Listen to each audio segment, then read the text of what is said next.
Hello guys, welcome back to my channel Bass Blooms. അപ്പം നമ്മൾ ഇന്ന് വന്നിരിക്കുന്നത് ആഗ്ര ഫോർട്ടിൻ്റെ പാർട്ട് 3 ആയിട്ടാണ്. ഞാൻ ഈ അങ്കിളിനെ പറ്റി ഒന്നും പറഞ്ഞില്ലല്ലോ. ഞങ്ങളുടെ ഫാമിലി ഫ്രണ്ടാണ്. ഈ കോട്ടയെ പറ്റി എല്ലാം പറഞ്ഞെന്ന് എനിക്ക് ഈ അങ്കിളാണ്. വളരെ പ്രധാനപ്പെട്ട ഒരു സ്ഥലമാണ് നമ്മളിപ്പോൾ കാണാൻ പോകുന്നത്. ഞാൻ ദേ അങ്ങോട്ട് നടക്കുവാണേ. നിങ്ങൾ ഈ റൈറ്റ് സൈഡിൽ കാണുന്ന കെട്ടിടം കണ്ടോ? അതിന്റെ പേരാണ് മുസമ്മൻ ബുർജ്. പണ്ട് അക്ബർ ഇവിടെ ഒരു കെട്ടിടം ഉണ്ടാക്കിയിരുന്നു. പിന്നീട് ജഹാംഗീർ വന്നപ്പോൾ അത് മാറ്റി വേറെ ഉണ്ടാക്കി. അതിനുശേഷം ഷാജഹാൻ വന്നപ്പോഴോ നമ്മളിപ്പോ കാണുന്ന പോലെ പണി കഴിപ്പിച്ചു. താജ്മഹലിന്റെയും ഇതിന്റെയും ആർക്കിടെക്ട് ഒരാളാണ്. ഈ സ്ഥലത്തിന്റെ പ്രത്യേകത എന്താണെന്ന് ഞാൻ പറയട്ടെ. ഷാജഹാൻ ചക്രവർത്തിനെ വീട്ടുതടവിലിട്ട് ഇവിടെയായിരുന്നു. അദ്ദേഹത്തിന്റെ മകൻ ഔറംഗസീബ് അധികാരത്തിൽ വന്ന ശേഷമാണ് അത് ചെയ്തത്. ഷാജഹാൻ മരിക്കുന്നതിന് മുമ്പുള്ള അവസാനത്തെ 8 വർഷം ഇവിടെയായിരുന്നു. ഇവിടുന്ന് പുറത്തേക്ക് ഇറങ്ങാനുള്ള അനുവാദം അദ്ദേഹത്തിനില്ലായിരുന്നു. ആ നടുക്ക് കാണുന്ന ഒരു ഫൗണ്ടനാണ്. മൂത്ത മകളായ ജഹനാരയാണ് ഷാജഹാനെ വയ്യാത്ത സമയത്ത് നോക്കിയിരുന്നത്. ആ വാതിൽ കണ്ടോ? അതിലേക്കൂടെ നിങ്ങൾക്ക് സൂക്ഷിച്ച് നോക്കിയാൽ താജ്മഹൽ കാണാൻ പറ്റും. ഈ താജ്മഹൽ കണ്ട് അദ്ദേഹം ഈ തടവറയിൽ ഒരുപാട് സങ്കടത്തോടെ കഴിഞ്ഞു. നിങ്ങൾ ഈ കാണുന്ന ഡിസൈൻ കണ്ടോ? ഇത് വെറും സ്റ്റോൺസ് അല്ല, പല കളറിലുള്ള സ്റ്റോൺസ് ആണ്.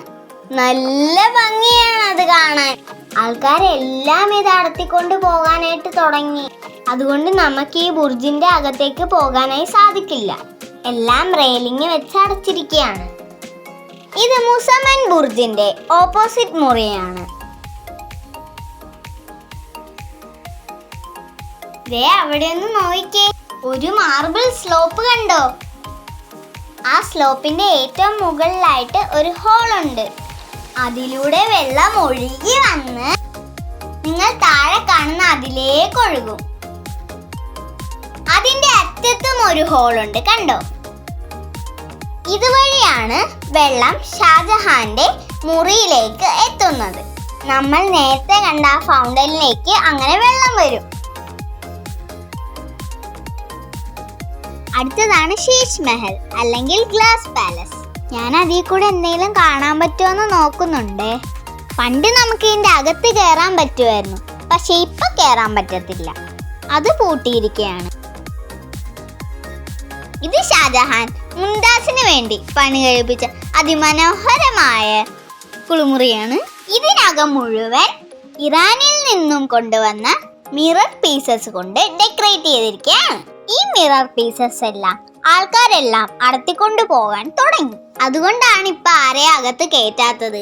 ഇതിനകത്ത് ഒരു മെഴുകുതിരി കത്തിച്ചാൽ 1000 മെഴുകുതിരി കത്തിക്കുന്ന പോലെ തോന്നും. അങ്ങനെ ഈ മിറർ പീസസ് എല്ലാം നക്ഷത്രങ്ങൾ പോലെ തിളങ്ങും. കാണാൻ നല്ല ഭംഗിയാണ്. ഇതിന്റെ ഉള്ളിൽ കാണുന്ന റെക്റ്റാങ്കിൾ ഷേപ്പിൽ വിളക്കുകൾ കത്തിക്കുമായിരുന്നു. ആ വിളക്കുകളുടെ ചൂടേറ്റ് അവിടെയുള്ള മാർബിൾ സ്റ്റോൺ ചൂടാവും.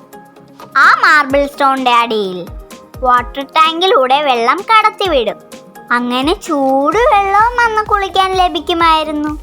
ഇത്ര ഭംഗിയുള്ള ബാത്റൂം ഞാൻ എൻ്റെ ജീവിതത്തിൽ കണ്ടിട്ടില്ല. നിങ്ങൾ കണ്ടിട്ടുണ്ടോ ഗായ്സ്? നിങ്ങൾ സൂക്ഷിച്ച് നോക്കിക്കേ, ആ മിറർ പീസസ് എല്ലാം കാണാൻ പറ്റുന്നുണ്ടോ?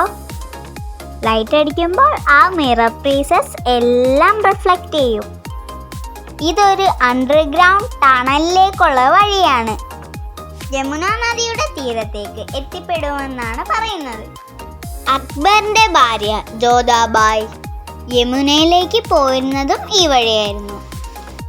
ഷാജഹാൻ മരിച്ച ശേഷം അദ്ദേഹത്തിന്റെ പെൺമക്കൾ ജഹനാരയും റോഷ്നാരയും ഈ വഴിയാണ് അദ്ദേഹത്തിന്റെ ബോഡി താജ്മഹലിലേക്ക് കൊണ്ടുപോയതെന്നും പറയുന്നു. ഗൈസ്, അപ്പം നമ്മൾ സ്റ്റെപ്പ് കയറി പൊക്കോണ്ടിരിക്കുകയാണ്. നമ്മൾ നേരെ നടന്നെത്തുന്നത് ഒരു മോസ്കിലേക്കാണ്. മിന മസ്ജിദ് എന്നാണ് അതിൻ്റെ പേര്. വൈറ്റ് മാർബിൾ കൊണ്ടാണ് മീന മസ്ജിദ് പണി കഴിപ്പിച്ചിരിക്കുന്നത്. ഷാജഹാൻ പ്രാർത്ഥിച്ചിരുന്ന ഈ പള്ളിയിലായിരുന്നു. അപ്പൊ ഗായ്സ്, ബാക്കി വിശേഷങ്ങളുമായി അടുത്ത വീഡിയോയിൽ കാണാം. Thanks for watching. ബൈ.